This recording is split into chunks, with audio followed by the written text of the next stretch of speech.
এখানে কিছু পুঁটি মাছ নিয়ে নিয়েছি, আছে লবণ, হলুদ গুঁড়ো, মরিচ গুঁড়ো, জিরে গুঁড়ো এবং এটা হচ্ছে গরম মশলা গুঁড়ো।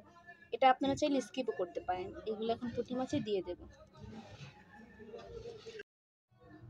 এখন এগুলোকে ভালোভাবে একটু মিক্স করে নেব।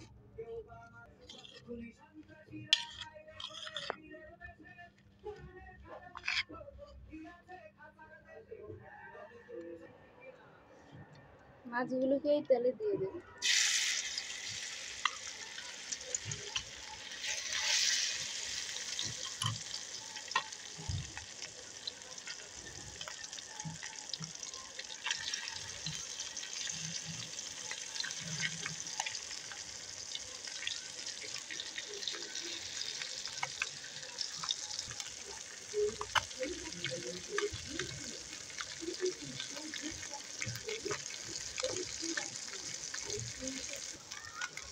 আমাদের ভাজাগুলো প্রায় হয়ে গেছে।